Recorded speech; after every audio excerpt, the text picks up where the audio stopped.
Di era digital ini ya kita harus bisa memahami setiap perkembangan, karena setiap perkembangan pasti memiliki karakteristik yang berbeda, apalagi di dalam dunia kerja. Bismillahirrahmanirrahim. Assalamualaikum warahmatullahi wabarakatuh. Waalaikumsalam warahmatullahi wabarakatuh. Halo semuanya, gimana kabar hari ini? Semoga kita selalu diberikan kesehatan ya. Dan jangan lupa patuhi protokol kesehatan kalian. Oh iya, perkenalkan, nama saya Kamila, perwakilan dari Himpunan Mahasiswa Ilmu Pemerintahan. Nah, di sebelah saya ada rekan saya yaitu... Halo teman-teman, perkenalkan nama saya Obed Timothy. Saya juga ada perwakilan dari Himpunan Mahasiswa Ilmu Pemerintahan dari Departemen Advokasi Kesejahteraan Mahasiswa. Nah, selamat datang di GoVoice Himpunan Mahasiswa Ilmu Pemerintahan. Yeay! Nah, buat kalian yang belum tahu GoVoice itu apa, nah GoVoice ini merupakan podcast Himpunan Mahasiswa Ilmu Pemerintahan yang dikelola oleh Departemen Kominfo. Nah, di dalam GoVoice ini kami akan memperbincangkan seputar kemahasiswaan. Oke. Nah, di episode kali ini juga spesial ya, karena bertemu dengan Bapak Kaprodi baru kita nih, yaitu Bapak Rahmat Ramdhani. Halo Bapak, gimana kabarnya? Alhamdulillah teman-teman semua, saya dalam kondisi sehat sehingga bisa mengisi dari undangan dari teman-teman Hima Ilmu Pemerintahan. Selamat datang Bapak dan terima kasih telah meluangkan waktunya di sela-sela kesibukannya. Nah, Pak, beberapa teman-teman kami mungkin belum mengetahui ya lebih dalam kepada Bapak. Nah, Bapak boleh perkenalkan diri terlebih dahulu. Oke, terima kasih kepada siapa namanya? Ya Allah. Kamila yang sudah memperkenalkan saya. Saya izin. Nama saya Rahmat Ramdhani. Saya juga seperti teman-teman awal berkarir itu adalah dari mahasiswa, terutama saya juga alumni ilmu pemerintahan dari Unsika. Saya alumni BET. Saya alumni tahun 2014. Jadi saya angkatan kedua BET. Jadi sejarah kita bicara sedikit sejarah ya. Ilmu pemerintahan itu berdiri tahun 2009. Nah, itu jadi kita juga udah ada dua lulusan dari 2009 itu yang menjadi dosen. Salah satunya adalah Pak Sopyan, yang kedua Pak Teja. Nah, saya itu 2010. Jadi saya angkatan kedua dari ilmu pemerintahan, dari lulusan 2014. Nah, pada saat saya kuliah belum ada tuh yang namanya kegiatan Hima. Belum ada karena jumlah mahasiswanya masih terbatas, betul, masih sedikit, sehingga kita belum. Nah, di angkatan ketiga 2011 baru kita merancang ataupun membentuk Himpunan Ilmu Pemerintahan. Jadi ini sekilas dan sejarah bagaimana pembentukan Hima Ilmu Pemerintahan itu berdiri pada angkatan ketiga, yaitu angkatan di 2011. Itu. Ternyata banyak juga ya dosen-dosen kita yang lulusan dari Unsika. Terbaik nih, apalagi sekarang hari ini alumni mahasiswa ilmu pemerintahan tahun 2014 ya. Menjadi kaprodi nih tahun 2021. Mantap banget. Bangga kita sebagai mahasiswa ilmu pemerintahan ya teman-teman semua.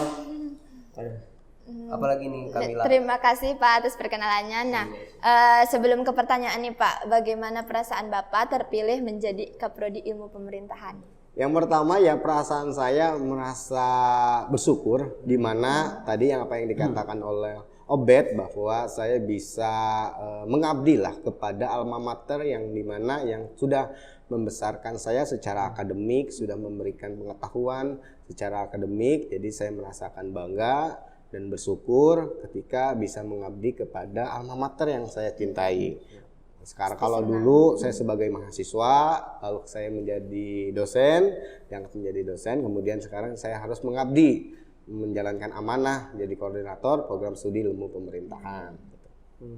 Jadi menurut Bapak tuh pengabdian itu, tadi kan Bapak sempat singgung pengabdian ya Pak? Iya.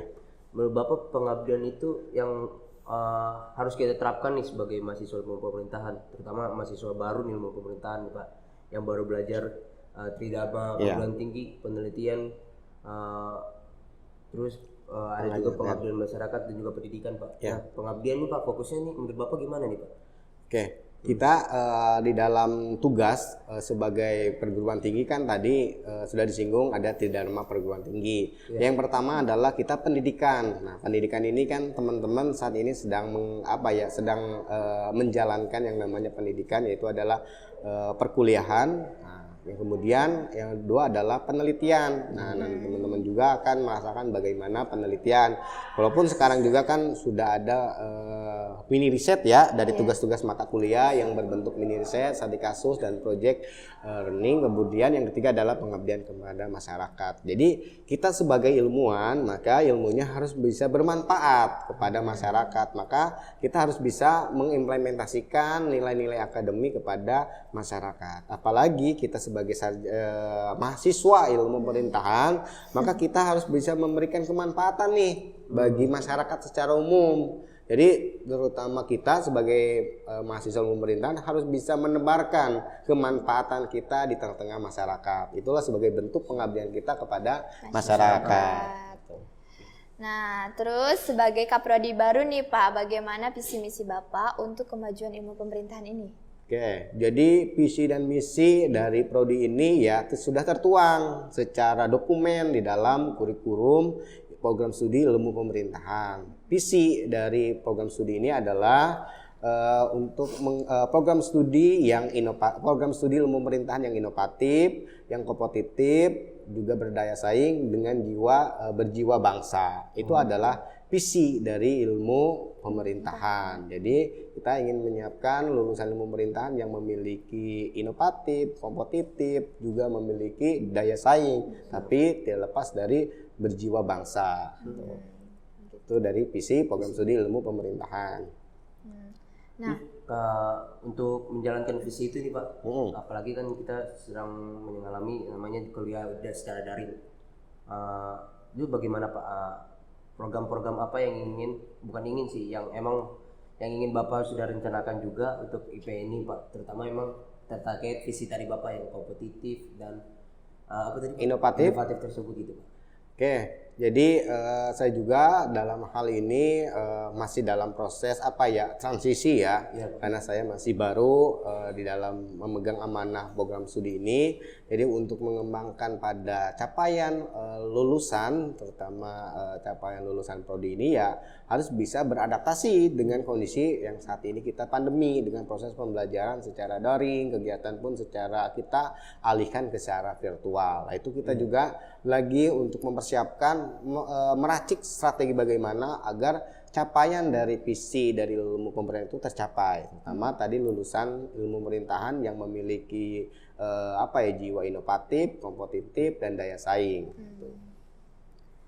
Luar biasa ya. Kita tunggu nih Pak rancangannya ke depan siap.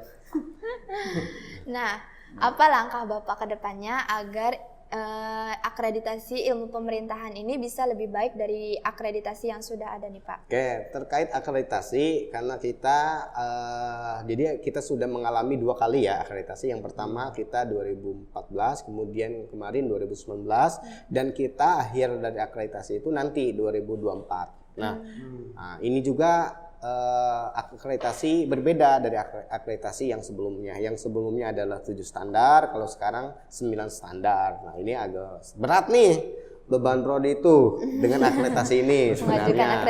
Tapi tidak akan berat apabila kita dikerjakan secara kolaborasi antara dosen dan juga para mahasiswa sebagai dari instrumen di dalam proses pembelajaran. Jadi ya saya juga lagi mempersiapkan beberapa bahan evaluasi dengan menggunakan tadi instrumen-instrumen yang digunakan di dalam akreditasi. Terutama ya kita ingin memperbaiki dari kualitas ataupun dari nanti hasil dari akreditasinya ke depan.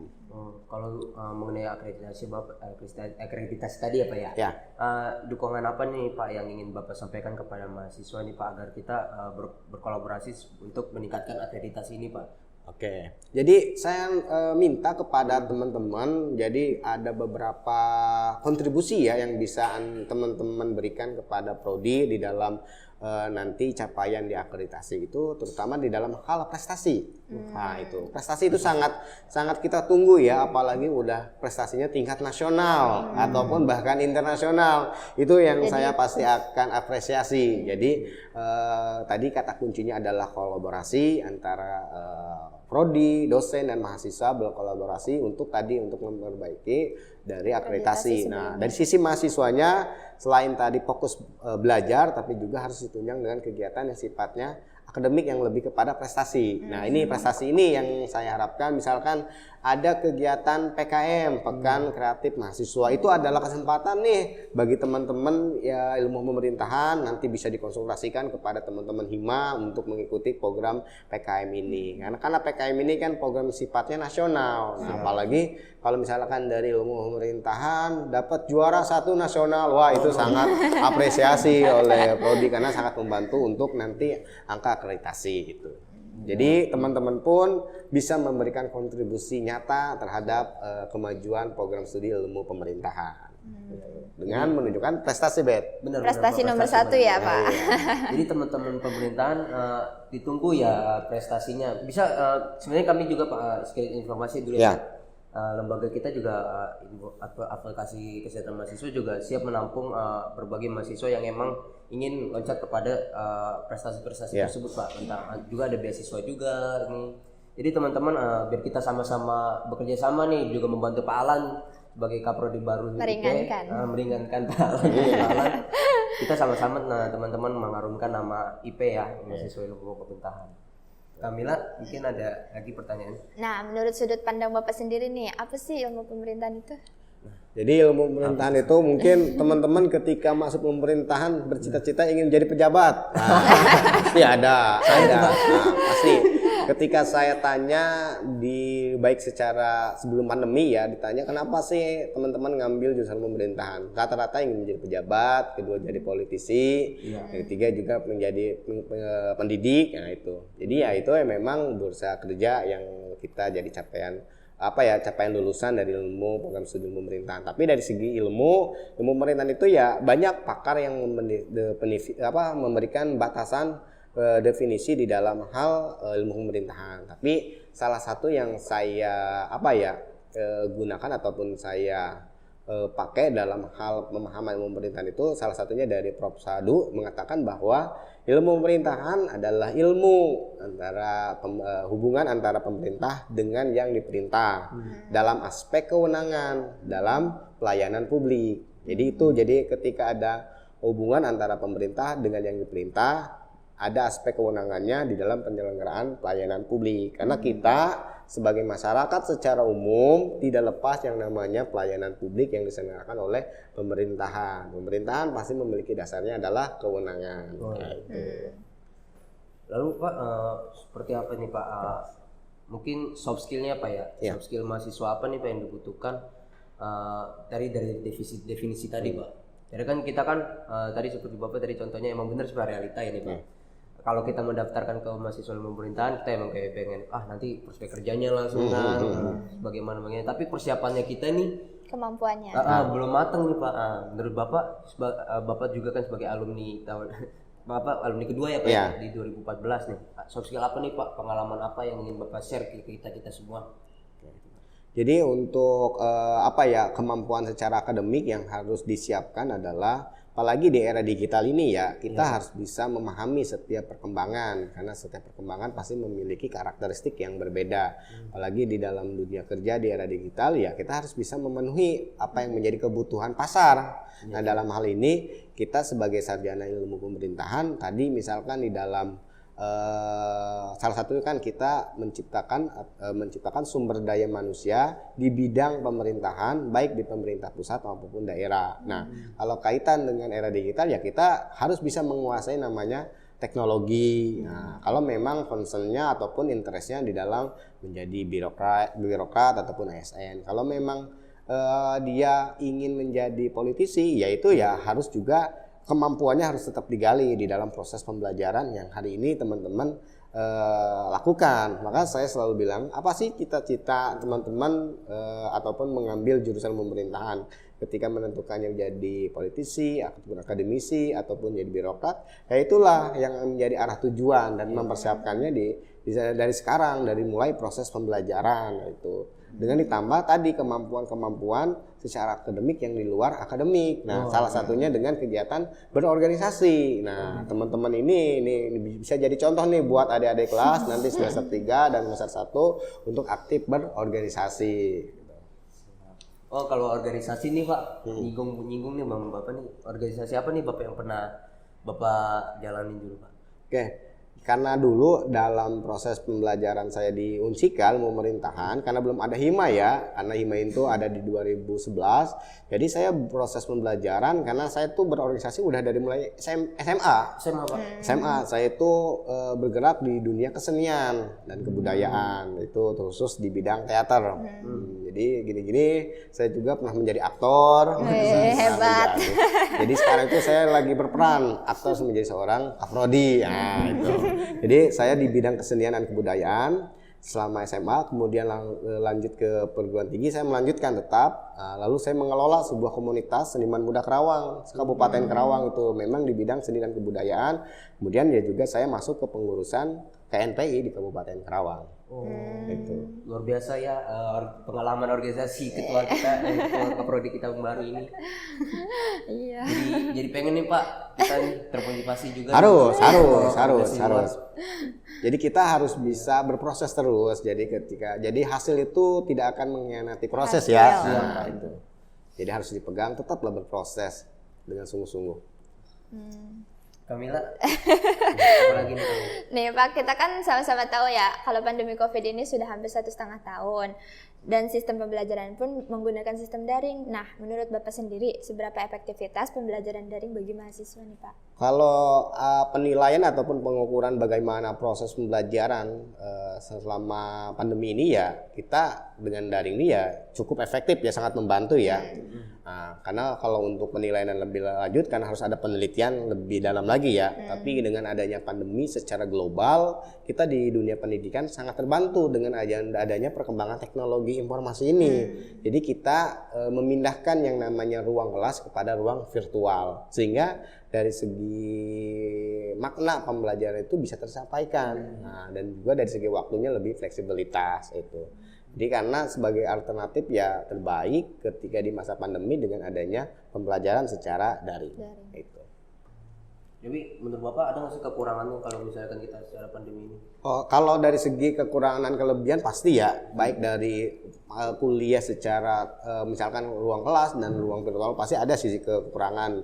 Ya misalkan dari kekurangannya mungkin dari segi teman-teman kurang dalam pemahaman materinya berbeda ketika tatap muka dengan daring. Karena dari segi daring pasti ada sisi kelemahan, bisa ada permasalahan dari segi jaringan, perangkat-perangkat yang lain itu kan bisa mengaruhi di dalam proses pembelajaran. Tapi ketika tatap muka kan kita tidak ada lagi perangkat, semuanya bisa tatap langsung, berdiskusi secara langsung dengan misalkan dengan saya ketika di ruang kelas. Ketika dipindahkan ke ruang virtual kan ada beragam persoalan di sana. Ada misalkan jaringan yang tidak stabil, kedua perangkat yang tidak stabil dan lain-lain lah, banyak hal ya. Memang dari segi kekurangan pasti ada sisi kekurangannya di dalam proses pembelajaran daring ini. Tapi ketika di masa pandemi ini kita yang tidak bisa kuliah secara tatap muka, tapi dengan adanya teknologi informasi kita sangat dibantu lah dengan teknologi ini.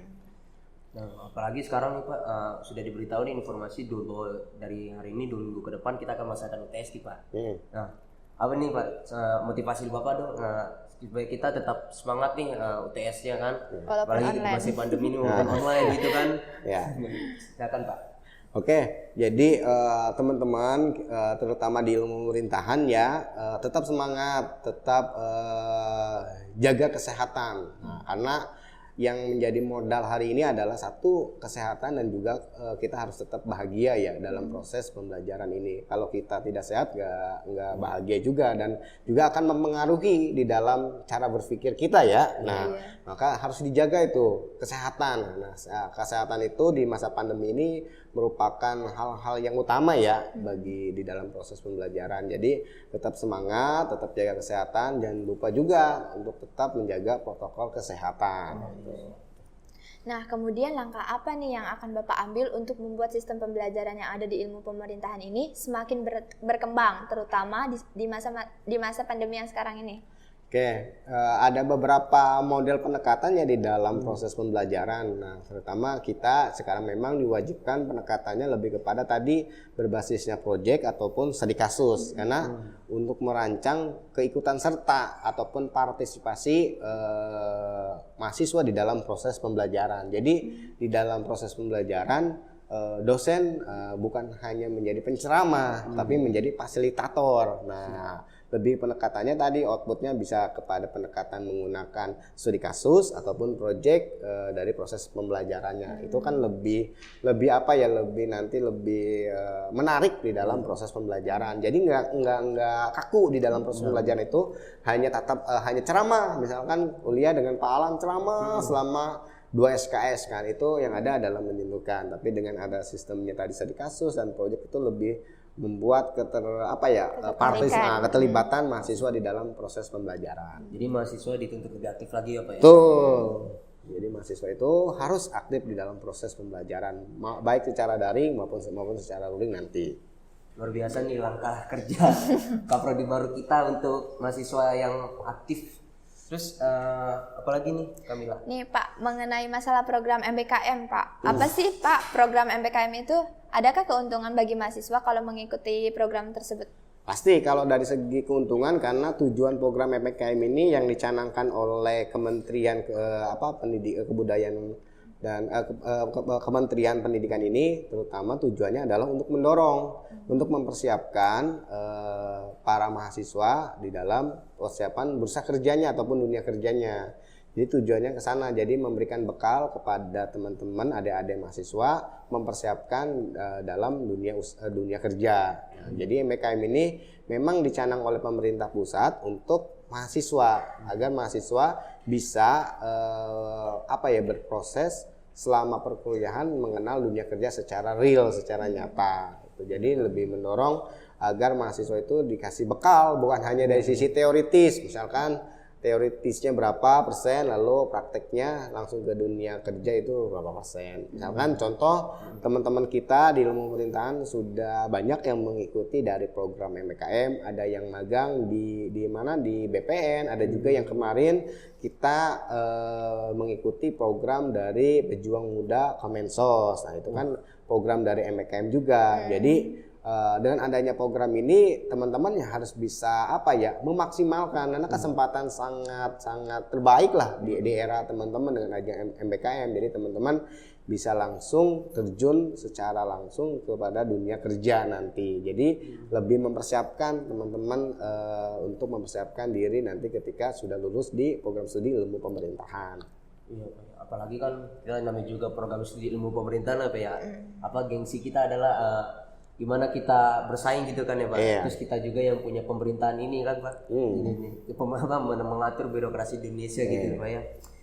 Terus saran Bapak nih terhadap mahasiswa yang ada yang mungkin agak-agak malas gitu Pak, tertutup gitu Pak terhadap yang namanya aktivitas mahasiswa gitu Pak.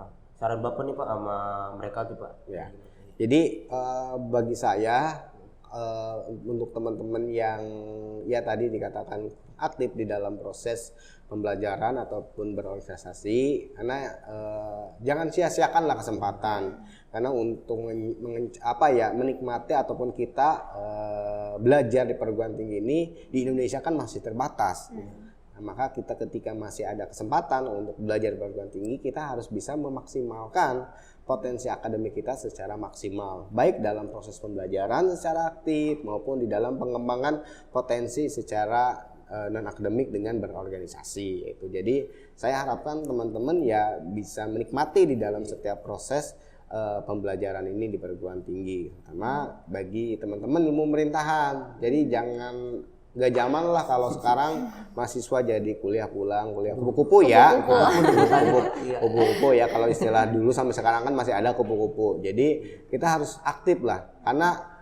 di luar sana ataupun nanti di era pasar ini ya kita harus mempersiapkan terutama kemampuan. Nah itu kita dari program studi ilmu pemerintahan ya harus bisa menunjang tadi kemampuan secara untuk menyerap dunia kerja tersebut. Jadi tidak akan tercapai apabila kita hanya menikmati di masa perkuliahan ini ataupun masa proses pembelajaran hanya kuliah pulang. Nah, itu harus ada pengembangan diri lah dari setiap setiap individu dari mahasiswa terutama di ilmu pemerintahan. Iya Pak. Karena mungkin belajar di mata kuliah saja itu nggak cukup ya Pak ya. Harus ada kegiatan lain ya. Oke, deh, Kamila. Nah, terus rencananya kapan nih Pak perkuliahan ini mulai normal kembali terutama untuk angkatan 2019? Oke, kalau mulai perkuliahan ini kan kita masih menunggu ya instruksi baik dari rektorat maupun dari Satgas. Sampai saat ini kita masih menunggu ya, belum ada keputusan bagaimana dimulainya proses pembelajaran secara tatap muka. Jadi tunggu saja, nanti juga Hima akan memberikan informasi ketika sudah memang ada informasi terkait proses pembelajaran secara normal lagi atau jadi teman-teman tetap bersabar dan semangat ya Pak ya. Oh, tetap betul. Pasti moga-moga tahun depan kita memenangkan luring gitu. Amin. Yang penting kita tetap tadi kuncinya adalah jaga protokol kesehatan. Paling penting itu ya Pak. Iya, yang belum vaksin segera. Kalau teman-teman yang belum vaksin ya. Mungkin nanti dari kita Hima juga ada info-info vaksin sih Pak. Mungkin kalau misalnya di Karawang di Unsika ada vaksin tersendiri, kami Hima siap menyediakan layanan tersebut. Nah, untuk closing statement nih Pak, apa yang mau Bapak sampaikan kepada mahasiswa ilmu pemerintahan? Ya, sebagai penutup dari saya pada teman-teman ilmu pemerintahan, tetap semangat dalam kondisi pandemi ini, tetap belajar dengan sungguh-sungguh karena tadi saya katakan proses tidak akan mengkhianati hasil. Jadi itulah teman-teman harus semangat di dalam proses pembelajaran selama di masa pandemi ini. Mungkin itu saja yang dapat saya sampaikan. Tepuk tangan dulu dong buat teman-teman kita. Mungkin sekian podcast hari ini, kurang lebihnya mohon maaf. Bapak terima kasih banyak sudah meluangkan waktunya dan rekan-rekan semuanya. Kami tutup ya. Assalamualaikum warahmatullahi wabarakatuh. Waalaikumsalam.